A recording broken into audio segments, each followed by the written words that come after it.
this training tape that we're presenting to you, we're going to try and teach you the total concept of locating.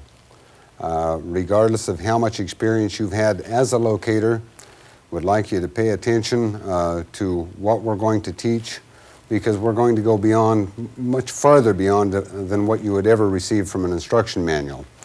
We're going to try and clear up some of the mysteries of locating and maybe even put aside some of the false teaching that's happened in the past from people who thought they understood what a locator could and maybe could not do. But even from some manufacturers who have used analogies that were wrong or at least misleading in teaching the field of locating. We're going to talk about low-frequency locators, we're going to talk about high-frequency locators, and also the 60-cycle type receiver.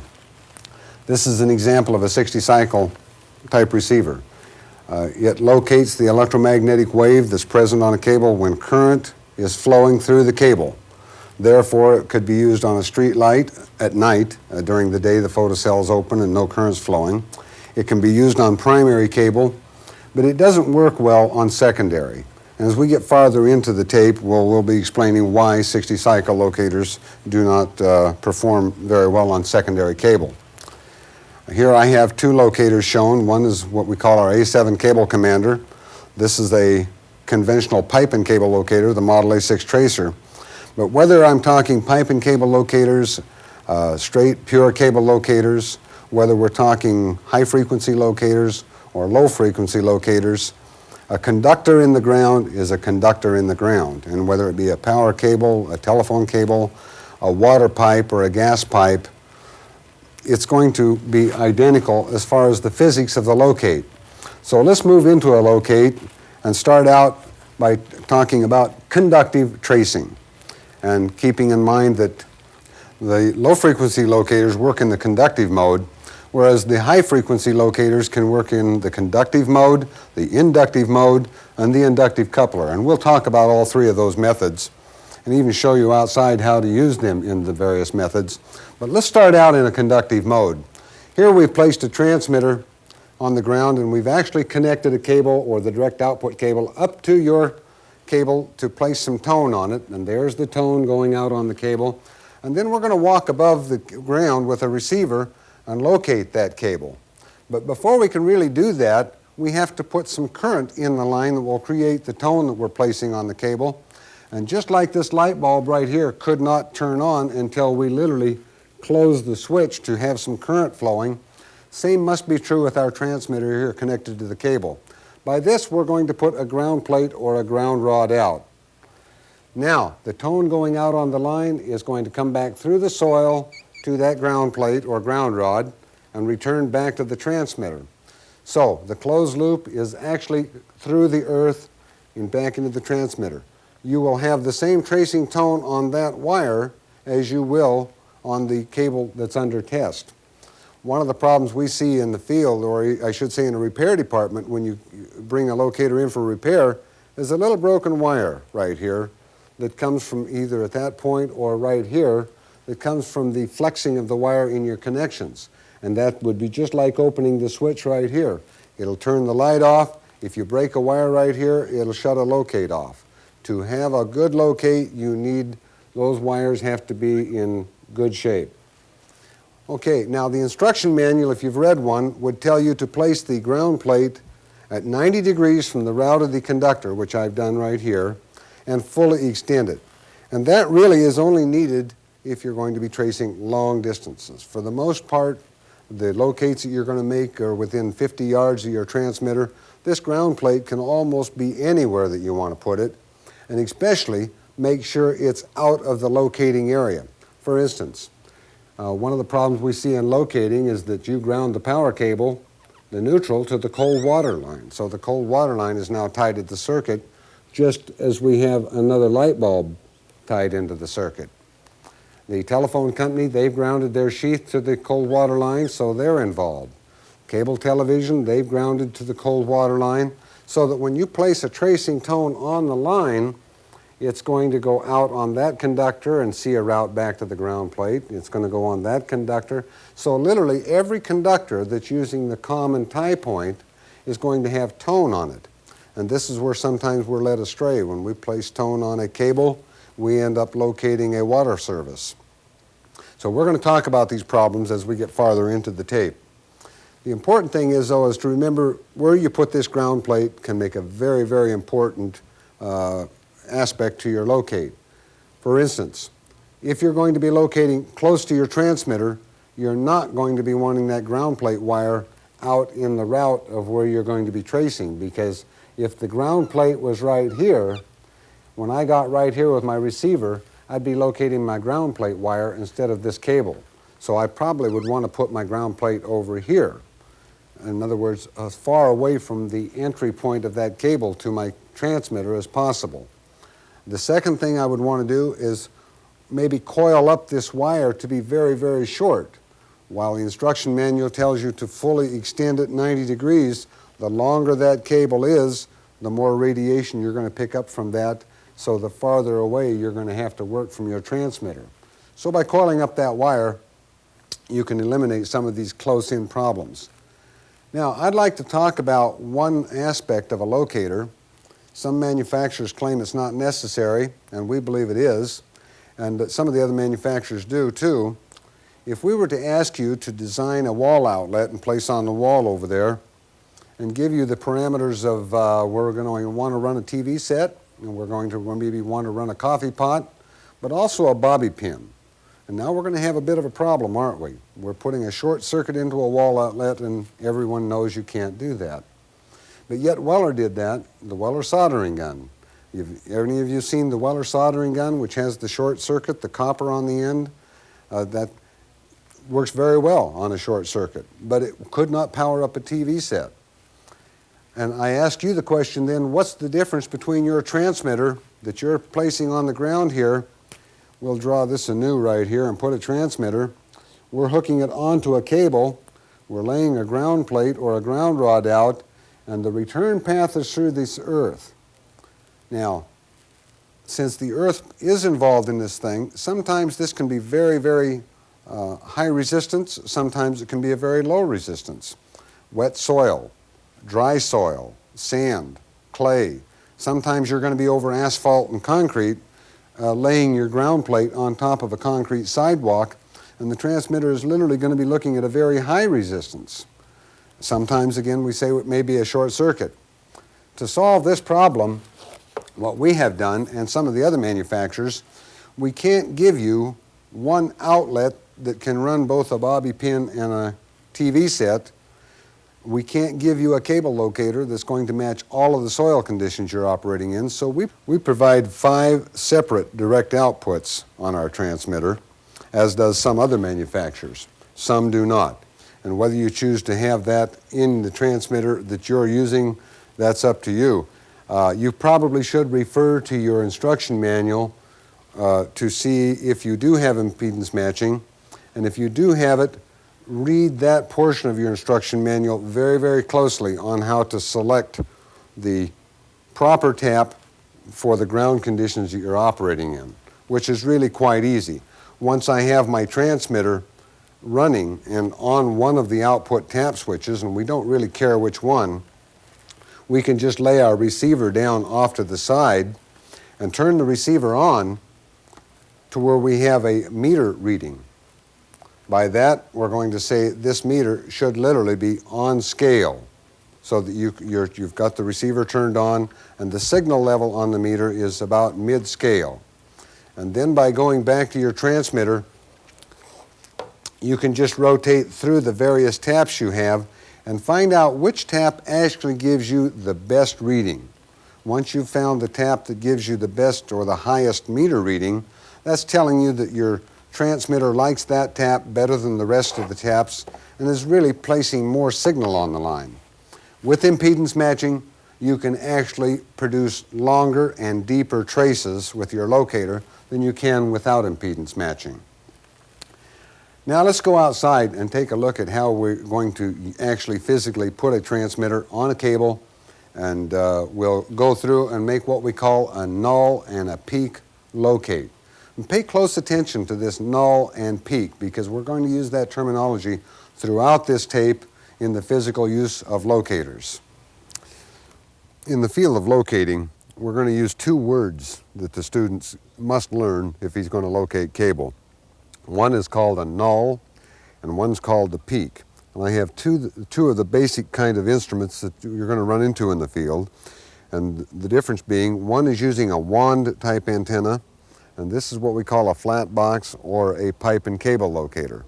They're identical. They both locate cables in the null and the peak mode.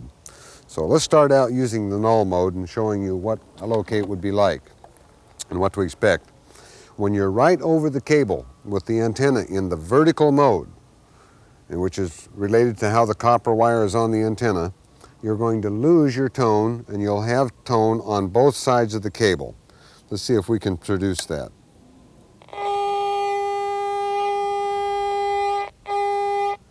Notice there that I've got tone over here, I've got tone over here, but we have this loss of tone right here. And that's because the antenna is pointing right at the cable. And we can control the width of that by simply using the volume control. You can make it very sharp, or you can make it very wide.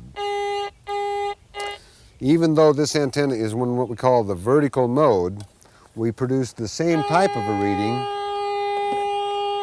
with this receiver when it's held flat and level. And again, it's the way the antenna is wound. So when we turn this instrument on,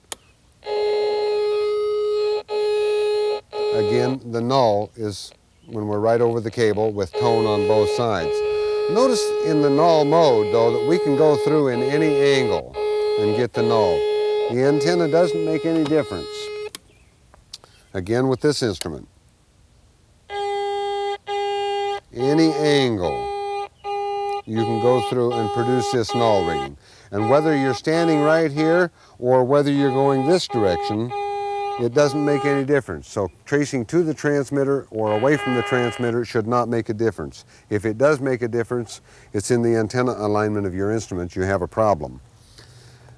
We're now going to switch the receiver over to what we call the peak mode. We turn the antenna over so it's horizontal with the ground. Now in the horizontal mode or the peak mode of operation, the instrument will provide direction of the cable that we're tracing. And this, you actually get a peak mode. The tone will peak up and then it will drop off to both sides of the cable. You lose the tone. But note when we turn this way, we have no tone. And we'll show on the blackboard why that happens. But so you can actually, once you've located your cable, you can rotate your instrument for a peak. So when you're at 90 degrees to this antenna and directly over it, you'll have a peak reading.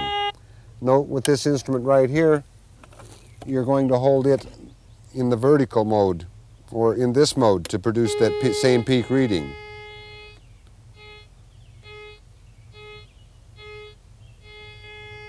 Notice if we turn sideways, we do not get the peak reading. So in the peak mode, you must be over and in line with the cable. In the null mode, you must be over it. The null is the loss of tone. The peak is actually, as the word describes, the tone peaks up over the route of the cable. Now, if your locator does not have an antenna that will rotate, as this one does, see, we can rotate this to the null mode.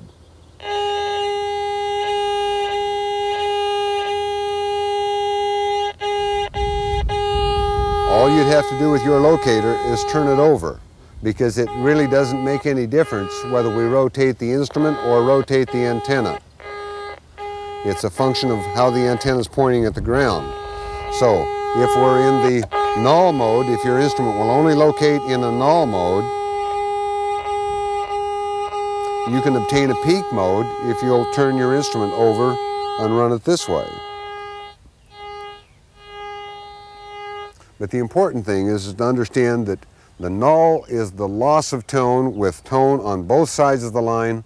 A peak is actually when you get the maximum point with a loss of tone on both sides of the cable. We're here at this job site where we're going to make a conductive trace. We're going to physically show you how to set up an impedance matching switch so that you'd always get the long trace.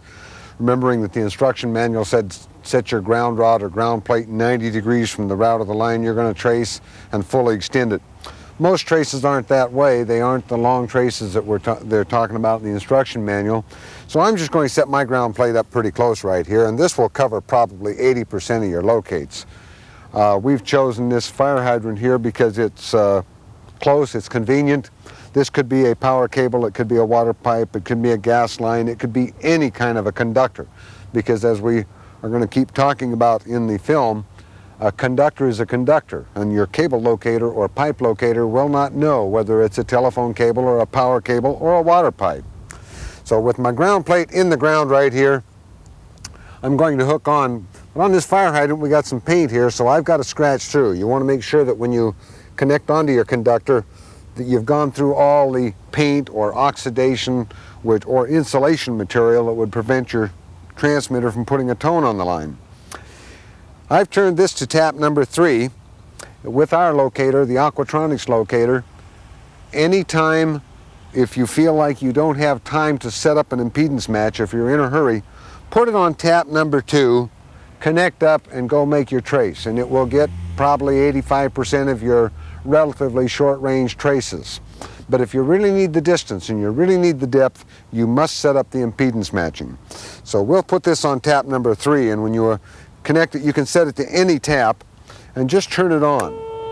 Notice over here I have a receiver set, and I have the sensitivity adjusted so that the meter is actually on scale, because I'm going to use that receiver to find out which tap is the proper tap. Notice that if I rotate to tap 2, the meter went up. That says the transmitter likes tap 2 better than tap 3, and it's putting more tone on the line, and as a result the receiver's seeing a higher reading. Tap 1 is down. Well, the soil conditions for this locate just happens to be tap 2, because tap 2 does in fact give us the highest reading. So impedance matching is very simple, and it can be very fast. To take it one more time through, just put it on a direct output tap, turn on your retransmitter, set it up, turn your receiver where you have a meter on scale, lay it down a few feet away, and then just sweep through and find out which tap gives you in fact the highest reading, and leave it there, and you're up and running, and you'll always make sure you get that long, deep trace that you're looking for. We're here at this gas meter service, and we're going to show you how to make a conductive trace. This is the plastic gas pipe, and notice that they've laid a tracing wire so that we have the ability to trace out plastic. Tracing wires, as we indicated, should always be with plastic lines, whether water, gas, or what have you. First thing you want to do when you arrive here to make a trace would be to strip the plastic off of this wire so that you can make a good bare metal connection. And I've already stripped this one here. You need a good bare metal connection anytime you're making a conductive trace. We take the ground plate assembly and plug it into the transmitter right there, and I'm going to hook the ground plate wire onto the tracing wire right there, and I'm going to take the ground plate and push it in the ground right there, and that's really all I need to do. As the manual said, to fully extend it, but that would only be on a very long trace. For a relatively short trace, that distance won't hurt a thing. Now, if your transmitter does not have impedance matching in it, this is all you really can do. You can hook it up, put your ground plate in, try to choose the best ground possible, turn your transmitter on, and go make your locate, and hope that your transmitter has got a good enough match or resistance between the ground plate assembly and this cable connection that we've made here that is putting enough energy on the line to make a good trace. If you have impedance matching in your locator or in your transmitter, what you want to do is take the time to set that up. So with the transmitter on, turn your function control to any direct output tap switch that you may have. Since there are 5 tap positions on this one, I normally go halfway and put it on tap number 3. I then pick up the receiver and turn it on, and I'm going to turn it on and place the meter in a mid-scale reading. And I just set the receiver out a little ways away from me there, and I turn the gain up to where I've got a mid-scale reading.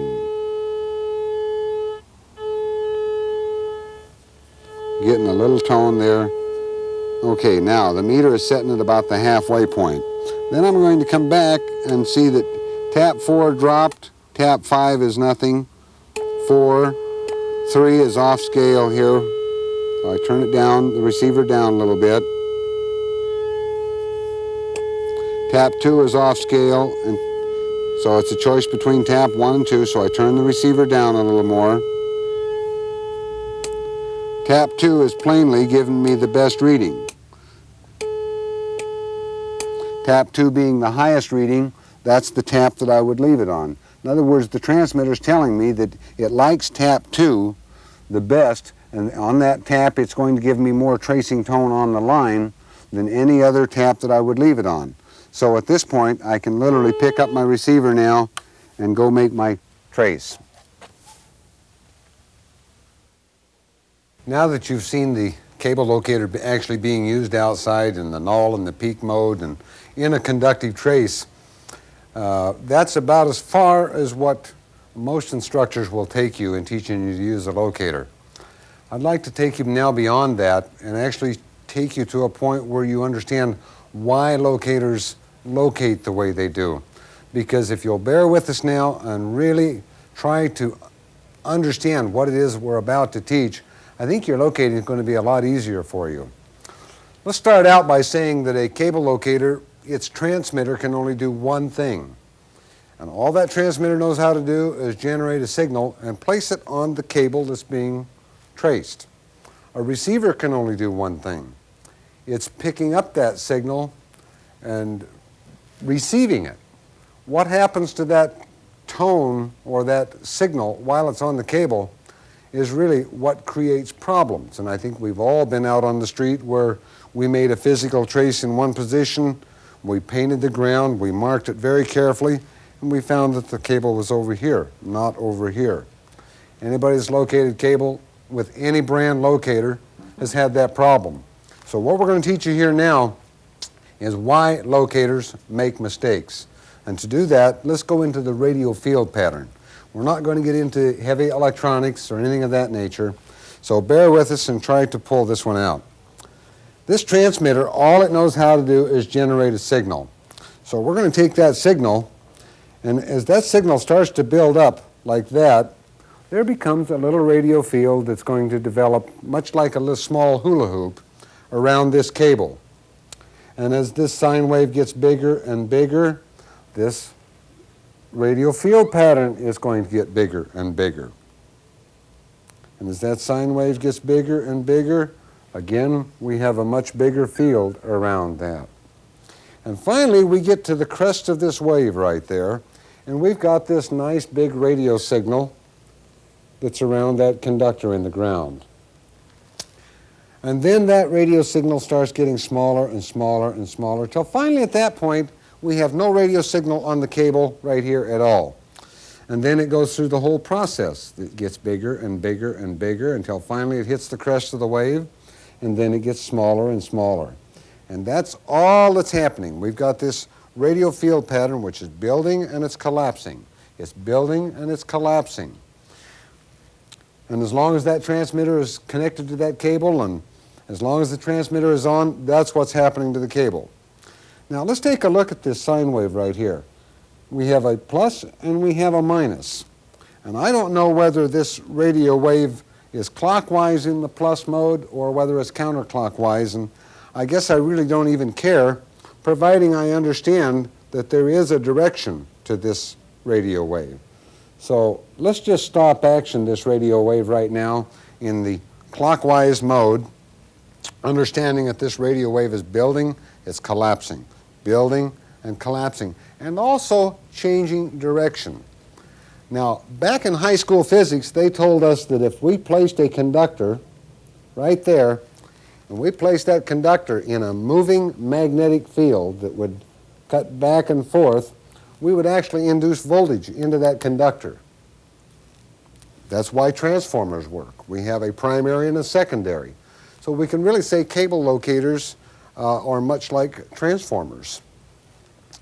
Okay, we want to come through with an antenna. Some people call them sensors. The antenna in this particular instrument is right here. And it's nothing more than copper wire. Just like that copper wire that's positioned right here, Inside this, what you do not see is the antenna.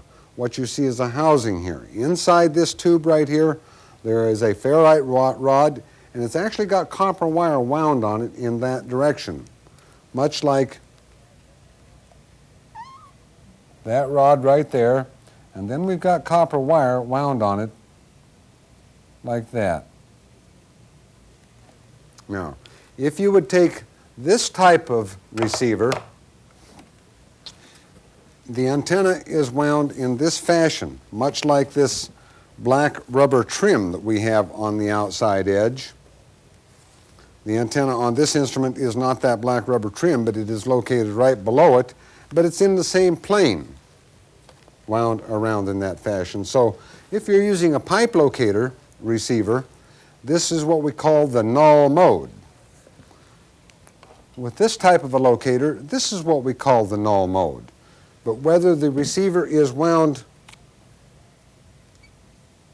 flat like this, the antenna is wound in this fashion, the same as the antenna here is wound in that fashion. So it purely is the angle of the copper wire that's wound here.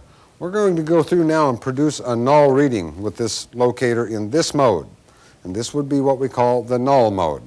So if we take one piece of copper right here, we'll try to hold this receiver down and just take one of these pieces of copper wire right there, and we place it right here, a radio field would actually be linking it on an angle. When that piece of copper wire becomes tangent or right at the crest of that wave, notice how that the signal going into that copper wire is going to turn right around and come back out of it. So as the signal builds up, this is just like your coffee cup. If we take out what we put in, we don't have anything in it. So when the copper wire becomes in an angle to where the signal goes into it and turns right around and leaves it at the same angle, it has no energy induced into it at all. So we drop into what we call a null mode. And this is this loss of tone that we're using. A null, remember, was the loss of tone. Whereas in the peak mode, we'll get a peak reading. And we're going to now erase this board and produce the peak reading. We've repositioned the null reading up here in the upper left-hand corner, showing that when you have a radio band and the signal is linking that conductor, that radio band is actually linking that conductor twice, or it goes in and goes out, we get the null reading, or the loss of tone. We're now going to show you the peak reading on this same radio band. With this type of an instrument, this antenna is in what we call the null mode. We're simply going to push in the A7 cable commander. We push in the antenna because it's locked in a null mode. We push it in and we rotate it. Now, since this is a long round object, notice the copper wire is wound in this fashion, whereas back in the null mode we said it was wound right here, didn't we? It was wound up in a spiral. So if we turn it over, now what we've got is this copper wire is wound in this fashion, isn't it? Now we've got that. So we're going to take one look at one of those pieces of copper wire, just as we did over here. And if you have a flat box type receiver, this was in the null mode. We said that the antenna was going around the outside edge. If you turned it up and stood it on edge, now this antenna or the copper wire would be wound in the same mode as we have this copper wire. So we'll turn this instrument up and we'll bring it through with a piece of copper wire. This is going to be linking it on an angle, and as we get right here at the crest of the wave, the signal pattern is linking that copper wire once, so the signal will build up and it will fall off, actually giving you a crest or a peak reading directly over the center line of the cable. So that's how we produce the null and the peak. The null is when the signal links the conductor twice. The peak is produced when the signal links the conductor once. Outside, we said that we would show you that when we held the receiver in this mode with respect to a peak locate, you'd not be able to locate the cable. So we said back on the blackboard we'd show you why. remembering that when the receiver antenna is in this mode, we're in the null, which would be related up here. When we roll the antenna over this way, the copper wire is wound in this direction as we have in this antenna there, so we develop the peak. Copper wire in a vertical line so that the field pattern is linking the conductor one time. If we turn the receiver around this way, please note that the antenna is going to be rounded like that, so that a field pattern coming through would be linking that antenna twice, just as it did back up in the null. Anytime signal links the antenna twice, you have no signal in it, so you'd really be in a constant null. So in the peak mode, you must be over and in line with the conductor, or the radio wave that's radiating up from below ground. Let's come back now and do a depth measurement. Take you back to high school physics again for a few minutes, and I should say high school math. In our high school math, they told us that on a true 45-degree triangle, two sides would be equal. In other words, this side right here is equal to that side right there. Well, we're actually going to use this same method for locating the depth of a cable. Because if we took our locator, we said up here, we were able to produce a null reading when that receiving antenna was pointing straight down at that cable. And so we're going to mark the ground level right there and say that is, in fact, the position of the cable. Now, if we could get down below here, we could get a null. If we could get off to the side right there, we could get a null. Anywhere around that circle, we could produce a null reading if we could get to it. So if we took our antenna from our receiver and we set it right out here and came tangent with the radio wave right there, or this antenna was actually, since it was producing a null in this mode right over the cable, if we now took the antenna and pointed it again at the cable on a 45-degree angle, we would get a null or obtain a null, and we would mark that spot. And that would turn out to be the 45-degree triangle. So what we're saying is that the position from your locate to this position is how deep it is. This is how deep this area is. And notice that if I turned and went to the other side of this loop and actually put the receiver right here, I could produce another depth reading, and those two depths would be equal to each other because we're on a perfect circle. Now, a lot of information has been given out about digital depth reading. It seems to be the latest craze nowadays.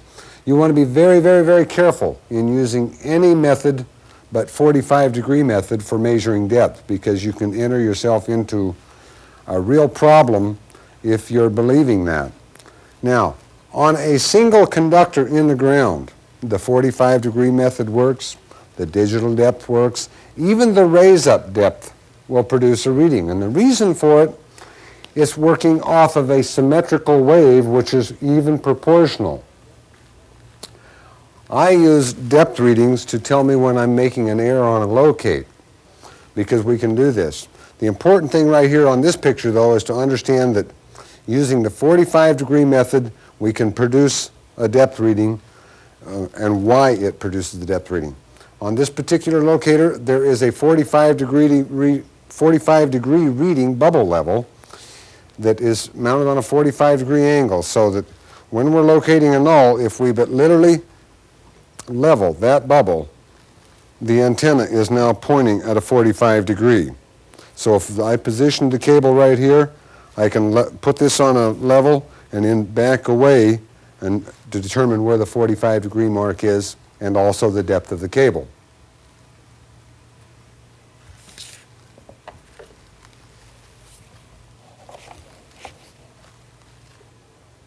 Okay, what we want to do now is show you where the radio field patterns can get you in trouble a little bit. I had made a statement earlier that when we were measuring depth that you want to be very careful of this raise-up depth and also the digital depth. Let me explain what I was talking about. If last night you kicked your locator and it really didn't like you very much this morning, and you took the transmitter and you placed the tone on a cable So we had a radio field develop, but it decided to play a trick on you and take off over here to come up above ground, and this is the ground level right there. I guess the question is where do you think your receiver would locate that cable? A transmitter can only do one thing, as we said earlier, and that's generate a tone on a line. A receiver can only pick up that tone, and where that tone comes up above ground is where your receiver is going to position the line. Give you an example. Here we have a plastic conduit right here, and we've placed a metal fish tape inside that plastic conduit, and back over here we've got our transmitter hooked to that metal fish tape, and we're actually going to place a tone on that fish tape so that we can trace the plastic pipe. We can do that. Nothing but a metal conductor inside of an insulating jacket. That's all a power cable is. What the problem is, though, is that when we place tone on a conductor, that tone is actually going to take the shape of the conductor. Can you see where we have a problem now? We have tone coming up above ground right here, and right there is the crest of the wave where your locator is going to position that cable or that fish tape in the ground. And so that when you dig down, you're certainly going to miss it. Now, let's see if we can, because both in this situation here, the null and the peak would both position the line right there. Let's see if we can make a depth measurement on that. If I came over here and positioned that line right there, and I came tangent with that radio wave right there, I would literally have a depth that deep, wouldn't I? And right away you can see that depth is wrong because you can see this guy here. And of course, when we're out on the street locating, we can't see where the fish tape or where the conduit is, so we're relying that that's an accurate depth reading, and it's in fact not. How can we tell it's not an accurate depth?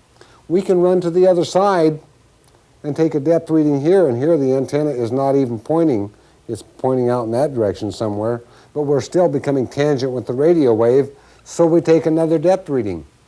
I now take two depth readings, and do you see where they're not equal to each other? Back on the other picture, on a round radio wave, we had a cable right there. When we came through, and we positioned the cable right there, and we located both tips, and gee, the two depths agreed with each other. Here they do not. Now, let's see if the digital or the raised up depth would do any better. If we took 5 waves, remember on this one we have a proportional wave. These waves are all very proportional. If we took 5 radio waves, can you see how they would be scrunched up in here and how they start separating right here?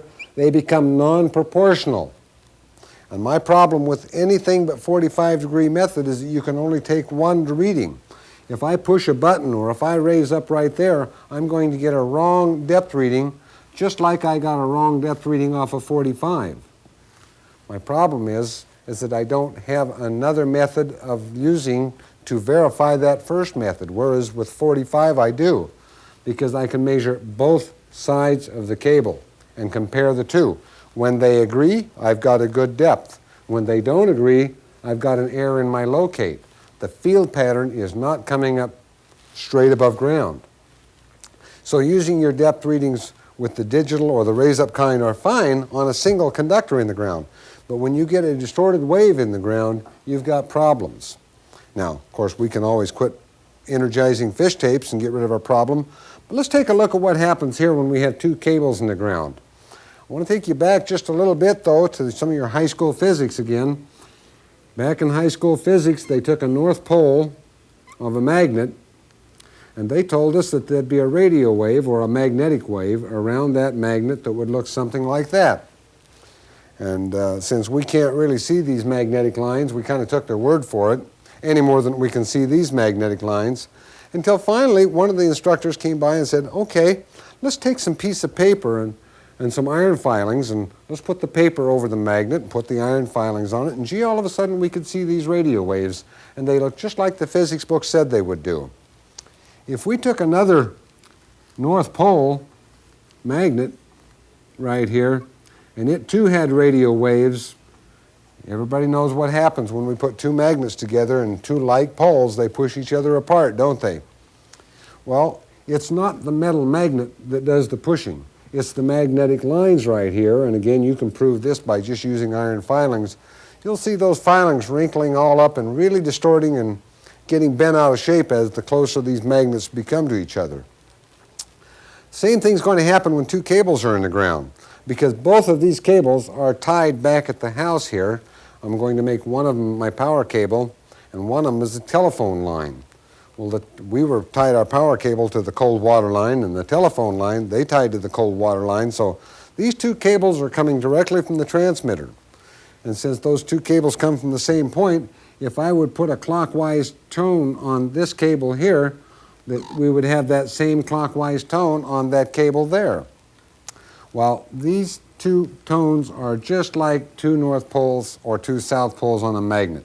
They are too much alike, they're in phase, and as this radio wave turns around and comes right up that direction, he locks horns with this guy, and they really don't like each other that much. So they duck each other to get away from each other, and this radio wave will duck in, and this radio wave will duck in. And trying to turn and straighten up, he's going to go just a little bit elliptical. And this guy. Well, then the next radio wave, because remember we said as the sine wave produced the tone, these radio waves get bigger and bigger. So the next radio wave is going to be a bigger one, and he's going to get distorted, and this guy's going to be bigger. And the first thing you know, we've got a radio wave that's coming around that cannot get down through this massive distortion right there, and it won't even try. So now we have a distorted wave that looks just like that fish tape. Yes, what we're saying, that two cables side by side will produce a distorted wave just like the fish tape would do in a plastic conduit. Now, if we had those two conductors not side by side, but if we really had them in that position there, can you see where their radio wave is in the same angle as the fish tape? Yes, two conductors in the ground can mess up a locate and put a signal above ground, not directly over the top of those two conductors. So now let's show you what a multiple group of cables in the ground would do to you. We're now going to do some locating on multiple cables in what we call a joint trench. And this is where the real problem comes. But we're going to be able to read through it and see when we have a locate. We're going to call this a water pipe, and maybe we've got a sewer line right here, we've got a water line, we've got a power cable, and we've got cable TV. They are either in that area right there, sometimes they're up in this area. But nevertheless, all of these lines are tied back at the house. And when we put our transmitter in a conductive mode on one, we've literally put tone on every one of them. So instead of this nice, pure, round radio wave that comes up above ground, we've got radio fields here that are coming up above ground like this, because the repulsion of signals from each other. Now notice how that field is not only distorted, but it's also laying on an angle. What we're going to do, and you want to go through and measure signal at that point there and produce a null. You won't do it. And this explains sometimes why when you go in the field with your receiver, you flat lose your null reading.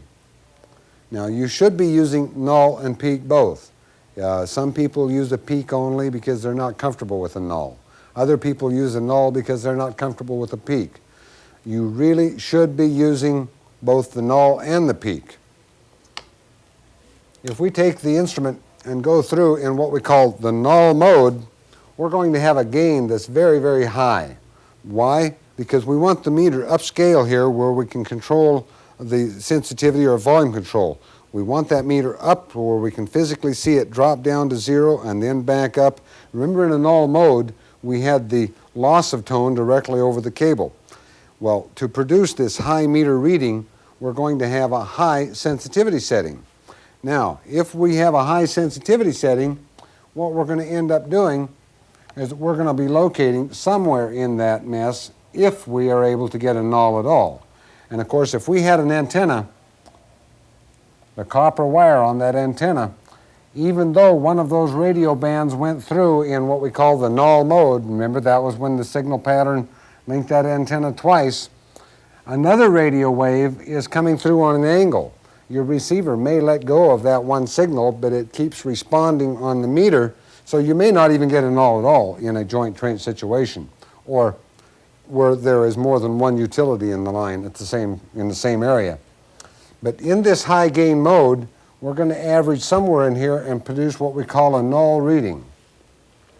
Now, what we want to do is go to a peak reading.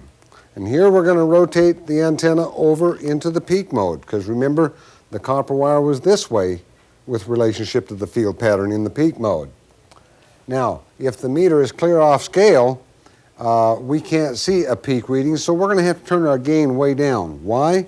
Because in the peak mode, we run this sensitivity control at a very, very low setting. And the reason we're going to run it at a low setting is so that we're just barely picking up this line. If we move right over here, we lose it. We get back and forth, just barely. We got it right there, we lose it here. Well, if we've lost it right there from that far away, probably not going to respond to that cable over there and that cable over there, because we can just barely pick it up here. Okay, in the null mode, we were high gain. When we moved off to the side this way, we got tone. We lost it on the line, we received tone. We're picking up from that one, but we're probably picking up from that guy too. Remember, in the peak mode, we go the low gain, just barely pick up the line. Well, if it's true that we're using low gain to where we can just barely pick up that line, we're probably going to locate in a different area of this massive signal. So what we're going to end up doing is we're going to have a null reading right here and a peak reading over there.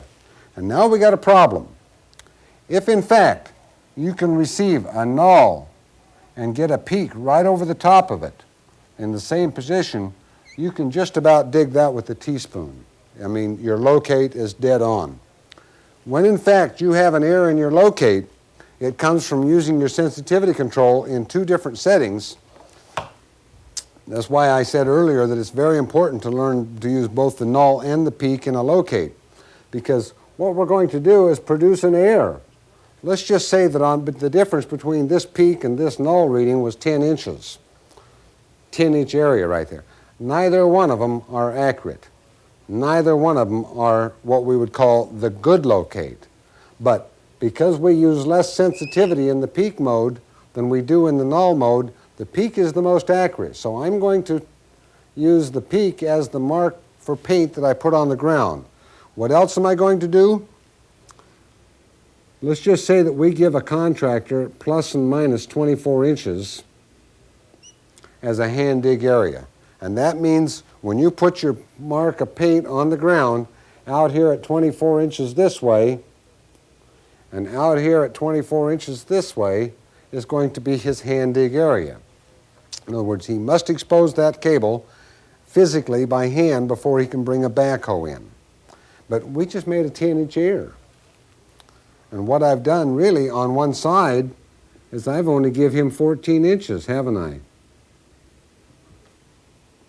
Because the 10-inch error says that I've made a mistake. So I've given him 24 on one side, but what if that cable is really over here or really over here? That's the problem. So what I want to do is take that 24 inches and I'm going to add that to my hand dig area, and on this particular locate he's going to have to hand dig plus and minus 34 inches. Simply because my locator told me it was making a mistake. It told me it was making a 10-inch mistake. So I've added that. Now take your call sheet that you was given to go on this locate, because 3 months from now you're not going to remember whether you were on 5th and Vine at 10 a.m. in the morning on August 1st with a 10-inch error on a locate. But you won't really need to know that, because you take the time to mark your call sheet, your attorney has that information, and 3 months from now when he's loggerheaded with that contractor's insurance company, he can show him that he cut your cable at 28 inches and that was within the 34-inch defined hand dig area that you gave him. So it's very, very important that you take this error factor and actually add it to your hand dig area and mark your call sheet. Now, it's very important that you learn to use both the null and peak, because it's the only way you're going to be able to see that you're making a mistake in a locate. And you're not going to go out and go peak, null, null, peak, peak, null when you're locating. You're going to be there a long, long time if you do that. But you do go out in, let's just say, the null method. You go out in the null method, and then you place your receiver under your arm to go back to get your transmitter. Why don't you go back in the peak mode? And you don't have to hit it dead on, but just in a couple of places, check it in the peak mode. If you go out in the peak, come back in the null. If you go out in the null, come back in the peak. As I say, to back check it. When your peak lines up with your null, you have a good locate. When the null does not line up with the peak, you've got a problem. And this is what you need to know with your locator. This is going to conclude this first series of our tape. And at this point, we'd like to tell you that you should be understanding, before you proceed on with more troubleshooting and more use of a locator in the other methods that we're going to show you, right now you should understand the conductive trace. You should understand how to match the impedance of your transmitter to the soil conditions or where you've placed your ground plate. And if you're, again, we can recap on that. If you seem to be having trouble, pour a little water on the ground or pour a little water on the asphalt where you've laid your ground plate or ground rod. Because the better the ground you get, the better the locates you're going to have. But nevertheless, learning to matching your impedance is very important to learning how to function with your locator. We then talked about the null and the peak, learning to use the null and the peak effectively. We talked about radial field patterns distorting on you, like the fish tape, how that measuring two depths, we could actually come up with a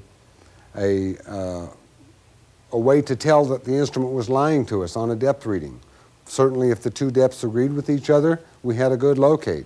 Where the two depths did not agree with each other, and this was back with the fish tape and the conduit, the depths not being equal to each other showed us that we had an error in our locate. We then moved on to showing how joint cables in a trench, or what we call a joint trench, can create radial field pattern problems to where the signal does not come up above ground always straight up to where we can make that absolute locate. But we also showed you how to tell when your locator's making an error. And that's by learning to use both the null and the peak on the same locate. And if you'll follow through with that and really learn to understand when your locator's telling you it's making a mistake and when it's telling you it has a good reading. The good reading was when the null and the peak agreed with each other. At that point, you're ready to now to move into tape number 2.